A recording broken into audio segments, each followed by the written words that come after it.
नमस्कार, देश न्यूज का खास कार्यक्रम कोर्ट पे चोट देख रहे हैं आप। मैं हूं आपके साथ ऋषिका गुप्ता। सीमांत नगर कटिमा में इन दिनों लगातार अवैध मिट्टी खाने और कारोबार फल फूल रहे हैं। प्रशासन अपनी आंखें मूंद कर बैठा हुआ है। कटिमा के ग्रामीण क्षेत्र से लेकर शहरी क्षेत्र तक रात हो या दिन खनन कारोबारी अवैध मिट्टी खनन का कार्य कर रहे हैं, जिस पर प्रशासन द्वारा कोई भी कार्रवाई नहीं की जा रही है। सूत्रों के मुताबिक रात्रि में हो रहे खनन पर अधिकारी पहुंच तो जाते हैं पर कोई कार्रवाई नहीं करते हैं। ग्रामीण क्षेत्र से शहरी क्षेत्र की सड़कों को ओवरलोड वाहन चलाकर गड्ढा युक्त बनाया जा रहा है और इसी संदर्भ में कटिमा के समाज सेवियों ने तहसीलदार हिमांशु जोशी को ज्ञापन सौंपा है और उन्हें अवगत कराया कि अवैध मिट्टी खनन पर रोक लगाई जाए, क्योंकि इसकी वजह से क्षेत्र में बनी सड़कों का ओवरलोड वाहनों के कारणवश नुकसान हो रहा है। जो सड़कें हैं वो क्षतिग्रस्त हो रही हैं और किसी भी वक्त कोई भी हादसा हो सकता है। समाज सेवी का कहना है कि क्षेत्र में कुछ लोगों द्वारा मुख्यमंत्री जी की छवि को धूमिल करने का काम किया जा रहा है।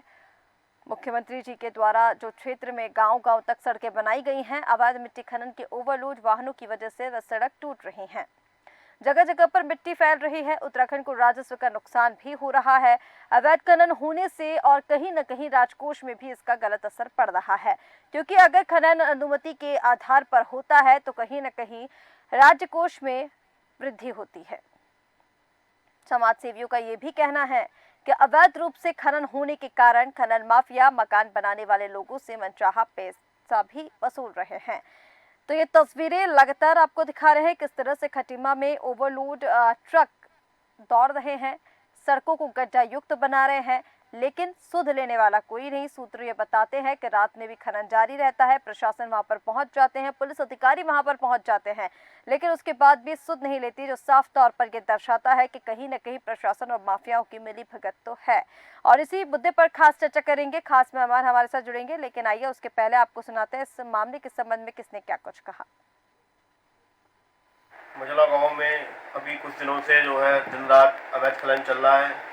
इससे जो है सरकार को बहुत भारी नुकसान हो रहा है। बिना सरकार की पर्ची कटे, बिना सरकार को रॉयल्टी पेड करे, ये लोग लगातार भारी मात्रा में खनन कर रहे हैं। इससे आम पब्लिक को चलने में और बड़ी असुविधाएं हो रही हैं। धूल मिट्टी बहुत रोड पे उड़ रही है। एक रोड सरकार का पहले से ही ध्वस्त हो चुका है और दूसरे रोड पे 50 ट्रैक्टर ट्रॉली लेके ये लोग खनन कर रहे हैं। इससे आम जनता को बहुत परेशानी उठानी पड़ रही है। मेरा सरकार से निवेदन है कि इसको जल्द से जल्द रोकने की कार्रवाई करी जाए। इसमें बीजेपी कुछ कार्यकर्ताओं द्वारा अवैध खनन की शिकायत की गई है। अवैध खनन पर हमारी प्रशासन की कार्रवाई लगातार पहले भी चलती रही है, आगे भी चलती रहेगी। वहाँ पर अन्य व्यवस्थाएँ भी होती हैं, तो इसमें हमको अन्य पुलिस विभाग का भी सहयोग चाहिए होता है। कई बार कोऑर्डिनेशन नहीं हो पाता है, तो हम आगे कोऑर्डिनेट करके इस पर लगातार कार्रवाई करें। हाँ, हमारे द्वारा लगातार छापेमारी की जा रही है और एसडीएम साहब भी लगातार रात में गश्त कर रहे हैं। मौका मिलने पर मैं भी गश्त कर रहा हूँ, तो आगे भी कार्रवाई हमारी होती रहेगी, सरकार होती रहती है, रेगुलर में भी होती रहती है। मतलब ये है जो रात में हमारा अवैध मिट्टी खनन चल रहा है खटीमा में, और जो हमारी रोडें हैं, जो धामी जी ने इस क्षेत्र में विकास कार्य किए हुए हैं, उन विकास कार्यों पे मिट्टी पड़ रही है, खनन हो रहा है, तो रोडें टूट रही हैं, सीसी रोड है, निर्माण कार्य है, नुकसान हो रहा है। धामी जी की छवि को यहाँ कुछ लोगों के द्वारा पूर्ण रात्रि सैकड़ों ट्रॉलियाँ मिट्टी की इसमें निकल रही हैं। उस विषय में मैंने आज तहसीलदार साहब को ज्ञापन दिया है और आगे उन्होंने ये कहा है कि इसमें कार्रवाई की जाएगी।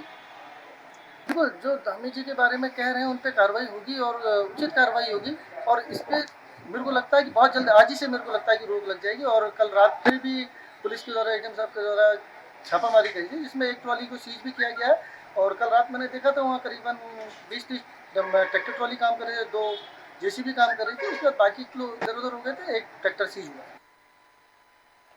तो ये तस्वीरें आपको दिखा रहे हैं खटीमा से किस तरह से लोग वहां पर पहुंचे हैं। जो समाज सेवी है वो वहां पर पहुंचे हैं और एसडीएम को ज्ञापन सौंपा है कि जो मिट्टी खनन अवैध रूप से कराया जा रहा है उस पर लगाम लगाई जाए। जो ओवरलोडिंग ट्रक जो है वो जो सड़कों पर दौड़ रहे हैं, जिससे कहीं ना कहीं जो सड़कें हैं वो क्षतिग्रस्त हो रही हैं और इससे हादसे होने की जो समस्या है वो और ज़्यादा बढ़ जाती है। इसी को लेकर ये ज्ञापन सौंपा गया है, लेकिन सवाल ये उठता है कि आखिर प्रशासन इस पर कोई ठोस कार्रवाई क्यों नहीं करता। और चलिए, ज़्यादा बातचीत के लिए हमारे साथ खटीमा से संवाददाता दीपक यादव हमारे साथ बने हुए हैं। दीपक, आपसे जानना चाहेंगे पूरे मामले को लेकर अभी तक क्या कुछ कार्रवाई देखने को मिली? जिस तरह से बताया जा रहा है अधिकारी की ओर से कि कार्रवाई की जाएगी, या कार्रवाई आने वाले समय में इस पर देखने को मिलेगी, क्योंकि कहीं ना कहीं जिस तरह से बताया गया कि एक ट्रक को सीज कर दिया गया, एक ट्रक को जब्त कर लिया गया, लेकिन जो ट्रक दौड़ रहे हैं सड़कों पर वो एक या दो ट्रक नहीं है, बड़ी संख्या में ट्रक जो है वो है। और कहीं ना कहीं आपको लग रहा है कि एक ट्रक पर कार्रवाई करने से या फिर एक बार इस पर कोई भी स्पष्टीकरण मांग लेने से इन मामलों पर अंकुश लग पाएगा? जी बिल्कुल, हम क्षेत्र की जो भी लगातार जो है लगातार जो है खूब तरीके से खनन किया जा रहा है। और अगर कार्रवाई की बात करते हैं तो कोई कार्रवाई नहीं होती, एक आध पकड़ के जो है उसको अंदर कर दिया जाता है। की संख्या में यहाँ पर जो है कम से कम 40 ट्रैक्टर यहाँ पर लगातार रात में जो कार्रवाई कुछ नहीं होती, कहीं से जो है इससे बड़ा नुकसान होता है। और जो रोड और उसमें भारी भारी आए जाते हैं मट्टी के रात दिन, उससे ठीक है रोडों में दीपक, दिक्कत हो आपकी जाती आवाज ठीक से नहीं पहुंच पा रही है, कोई तकनीकी समस्या यहाँ पर है। और कहीं ना कहीं जो तस्वीरें आपको लगातार खटीमा से दिखा रहे हैं, तस्वीरों में आप देखिए किस तरह से बेखौफ होकर जो अब अवैध खनन माफिया है वो लगातार पनपते जा रहे हैं। उनका जो कारोबार है वो फल फूल रहा है, और कारण बस यही है कि सरकार की लापरवाही, प्रशासन की लापरवाही। कहीं ना कहीं सरकार को लेकर जब हम बात करते हैं तो यहाँ पर किस तरह से सरकार की ओर से कहा जाता है, जीरो टॉलरेंस की नीति की बात करते हैं, सख्ती करने की बात करते हैं, ऐसे माफियाओं पर सख्त कार्रवाई करने की बात तो की जाती है, लेकिन जब धरातल पर तस्वीरें सामने आती हैं तो ये जो नज़ारा है वो आप देख सकते हैं किस तरह से ओवरलोड ट्रक जो सड़कों पर बेखौफ दौड़ रहे हैं। सड़कें लगातार गड्ढे युक्त बनती जा रही हैं, जिससे हादसों का जो खतरा है वो बढ़ता जा रहा है। कभी भी कोई गंभीर समस्या यहाँ पर हो सकती है, लेकिन इस और प्रशासन का ध्यान नहीं, इसको लेकर प्रशासनिक अधिकारी कोई सुध नहीं ले रहे। तस्वीरों में आप देखिए, और आपको बता दें कि ये जो मांग है वो समाज सेवियों ने उठाई है। समाज सेवियों का ये कहना है कि लगातार इसको लेकर शिकायत की गई, लेकिन पहले कोई कार्रवाई नहीं की गई, और अब जो तरीका है वो अपनाना पड़ रहा है। एसडीएम को ज्ञापन सौंपा गया है, आश्वासन तो दे दिया गया है, लेकिन देखना होगा कि कब तक इस पर कार्रवाई होती है। तो तस्वीरें लगातार आपको खटीमा से दिखा रहे हैं कैसे जो अवैध खनन माफिया हैं वो लगातार ओवरलोड ट्रक लेकर सड़कों पर दौड़ते नजर आ रहे हैं। और चलिए ज़्यादा अब हमारे साथ समाज सेवी संदीप कुमार जुड़ गए हैं। संदीप जी, आपका बहुत स्वागत है देश न्यूज़ पर। इस मामले को लेकर संदीप जी आपकी प्रतिक्रिया चाहूंगी, किस तरह से इस पूरे मामले को देख रहे हैं, क्योंकि कहीं ना कहीं खनन माफिया की जब बात की जा रही है तो सवाल ये उठता है कि आखिर प्रशासन को पता होने के बाद भी इस पर कोई ठोस कार्रवाई क्यों नहीं होती। नमस्ते मैडम।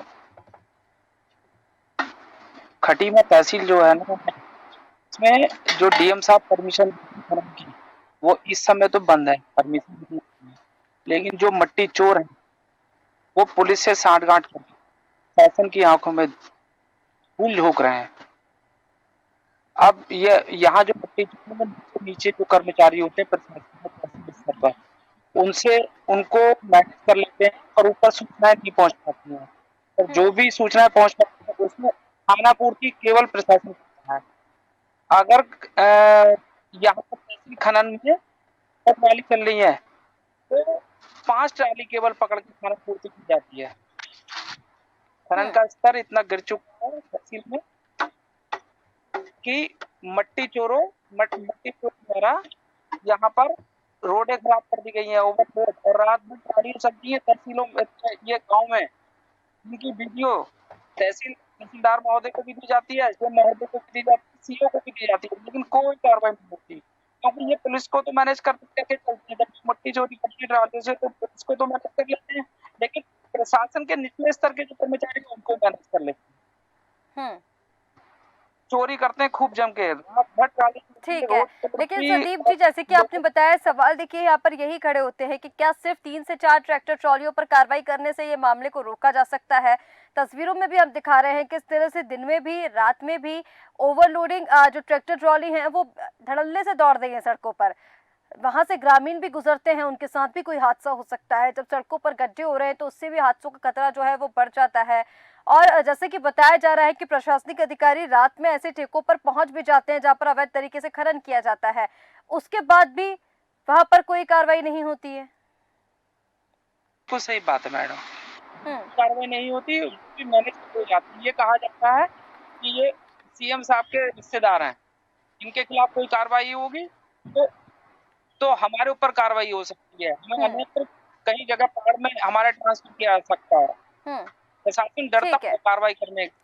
ठीक है संदीप जी, कहीं ना कहीं ये प्रशासन की बड़ी लापरवाही है। हमारे संवाददाता खटीमा से हमारे साथ जुड़ गए हैं दीपक यादव। दीपक, आपसे जानना चाहेंगे पूरे मामले को लेकर, आप अपनी बात पूरी कीजिए, कुछ समस्या की वजह से आपकी आवाज नहीं मिल पा रही थी। दूसरा, अगर प्रशासनिक अधिकारियों को इस पूरे मामले का पता है तो उसके बाद भी वहां पर क्यों नहीं पहुंचते हैं, कार्रवाई क्यों नहीं की जाती है? क्या किसी बड़ी अनहोनी होने का इंतजार यहाँ पर किया जा रहा है?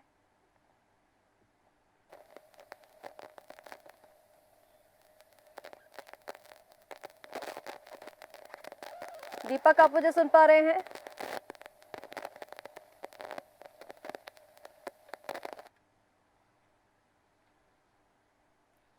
तो खनन किया जा रहा है, 40 ट्रैक्टर रात और दिन चल रहे हैं और बगैर परमिशन किया जा रहा है। बात है उसको भारी नुकसान हो रहा है। जो अगर ये परमिशन से होता है तो फायदा होता है, लेकिन इससे तो वो जो है को काफी नुकसान है और जिनके ठीक है दीपक, आपकी आवाज़ नहीं पहुंच पा रही है, शायद कुछ तकनीकी समस्या है यहाँ पर। संदीप जी, मैं आप ही के पास वापस आना चाहूँगी। अब जिस तरह से ये पूरा मामला निकलता हुआ सामने आ रहा है, कहीं ना कहीं यहाँ पर अगर प्रशासनिक अधिकारियों की मिलीभगत हम माफियाओं के साथ देख रहे हैं तो फिर उच्च स्तर पर इसकी कार्रवाई होने की ज़रूरत है, नहीं तो किसी बड़ी अनहोनी को यहाँ पर न्योता दिया जा रहा है अधिकारियों की ओर से। बिल्कुल सही बात है मैडम, यहाँ पर जब प्रशासनिक कर्मचारी मौके पर पहुंच जाते हैं तो वो दवा में काम करते हैं। किसी न किसी नेताओं का फोन उनके पास पहुंच जाता है, ये अपने आदमी को काम करने की जरूरत नहीं है। लेकिन यहाँ पे जो समस्या है वो ग्रामीणों को झेलनी पड़ती है। रोडें बिल्कुल टूट चुकी हैं और जो मिट्टी का खनन हो रहा है उससे राजस्व को भी नुकसान पहुंच रहा है। कोई भी बड़ी अनहोनी होने की चांस बने रहते हैं। रातों को अंधा धुंध बड़ी स्पीड से ट्रैफिक चलती है, लेकिन कोई कार्रवाई नहीं होती। और जानकारी प्रशासन को भी है, पुलिस को भी है, लेकिन पुलिस की तो टोटल मिली भगत है।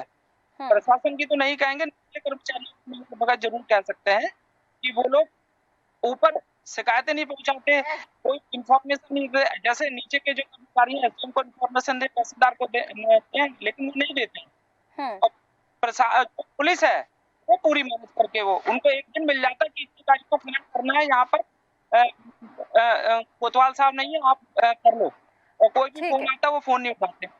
ठीक है, कहीं ना कहीं संदीप जी यही लापरवाही की वजह से ये जो खनन माफिया के हौसले हैं वो और बुलंद होते जा रहे हैं। और हम देख रहे हैं कि उत्तराखंड से लगातार इस तरह की जब खबरें सामने आ रही हैं तो कहीं ना कहीं सरकार जिस तरह की नीति रीति या फिर योजनाएं बना रही है उसमें कहीं ना कहीं कमी है।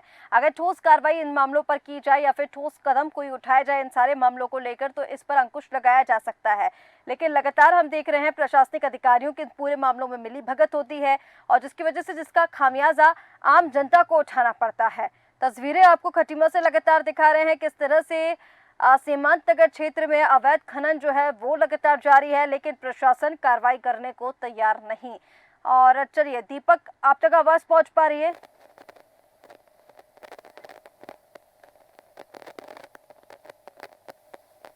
ठीक है दीपक, शायद हमें सुन नहीं पा रहे हैं। तो खटीमा से ये लगातार तस्वीरें आपको दिखा रहे हैं किस तरह से अवैध मिट्टी को लेकर कारोबार जो है वो फल फूल रहा है। यहाँ पर संदीप जी, एक आखिरी प्रतिक्रिया मैं इस पर आपके लेना चाहूंगी। ये जो पूरा मामला अब सामने आ रहा है, इस मामले को लेकर अगर हम बात करें तो सरकार को क्या कुछ कदम इसमें उठाने चाहिए? क्योंकि देखिए लगातार उत्तराखंड से हम ये मामले देख रहे हैं बढ़ते जा रहे हैं, चाहे धर्मनगरी हरिद्वार की बात करें हम, अब कटीमा क्षेत्र की हम बात कर रहे हैं, इसके आसपास के क्षेत्र में भी रोजाना इस तरह की खबरें सामने आ रही हैं। आम जनता इसका खामियाजा उठा रही है, कई बार हादसे भी सामने आते हैं, लेकिन इन सब के पीछे जिम्मेदार कौन है, इसकी जिम्मेदारी कौन लेगा और उस पर क्या कुछ ठोस कदम सरकार को उठाने चाहिए?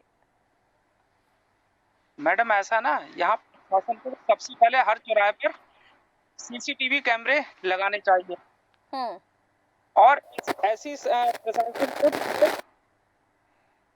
को ठोस नीति बनानी चाहिए जिससे भूमाफिया और ये जो मट्टी चोर लोग हैं इनके खिलाफ कठोर से कठोर कार्रवाई, दंडात्मक कार्रवाई होनी चाहिए। मुख्यमंत्री जी ने हाल में घोषणा की हम्म। कि जो लोग मट्टी खनन में लिप्त पाए जाएंगे उनके खिलाफ कठोर से कठोर कार्रवाई होगी। लेकिन ये खाली केवल घोषणा ही होकर रह गई, नीचे के कर्मचारी मिलकर सरकार की नीति पे पलीता लगा रहे हैं। बिल्कुल ठीक कह रहे हैं। जब निचले स्तर की हम यहाँ पर बात करते हैं तो कहीं ना कहीं पूरे मामले में जब हम देख रहे हैं तो जिला स्तर से लेकर उच्च स्तर तक सभी की जो संलिप्तता है वो इस पूरे मामले में पाई जाती है। लेकिन अगर कार्रवाई नहीं की जा रही है तो बड़ा सवाल यहाँ पर सरकार पर खड़ा होता है, बड़ा सवाल जिम्मेदार अधिकारियों पर खड़ा होता है। क्योंकि कहीं ना कहीं इस तरह से जब मामले सामने आते हैं, जैसे कि मैंने पहले भी कहा कि इसका खामियाजा सिर्फ आम जनता को उठाना पड़ता है। बाकी जब जो भी चीजें सामने आती है बंदरबाट उसका होता रहता है उच्च स्तर पर। और जैसे कि इस मामले में तो साफ तौर पर यह कहा जा रहा है कि प्रशासनिक अधिकारी पहुंच भी जाते हैं, उसके बाद भी कार्रवाई नहीं करते हैं। तो कहीं ना कहीं बड़ी लापरवाही सरकार की और प्रशासन की यहाँ पर सामने आ रही है। आप सभी का हमारे साथ जुड़ने के लिए बहुत शुक्रिया। तो सीमांत नगर खटीमा से ये तस्वीरें आपको दिखा रहे थे किस तरह से अवैध खनन जो है वो लगातार जारी है। सूत्र ये कह रहे हैं, आम जनता ये कह रही है कि वहां पर प्रशासनिक अधिकारी पहुंच जाते हैं, उसके बाद भी कोई कार्रवाई नहीं की जाती है। तो बड़े सवाल प्रशासन की कार्यप्रणाली पर खड़े होते हैं, बड़े सवाल उत्तराखंड सरकार पर खड़े होते हैं, जिस पर जांच होनी चाहिए और कड़ी से कड़ी कार्रवाई होनी चाहिए। फिलहाल हमारे इस खास कार्यक्रम कोर्ट पे चोट में इतना ही। आप बने रहिए देश न्यूज के साथ। नमस्कार।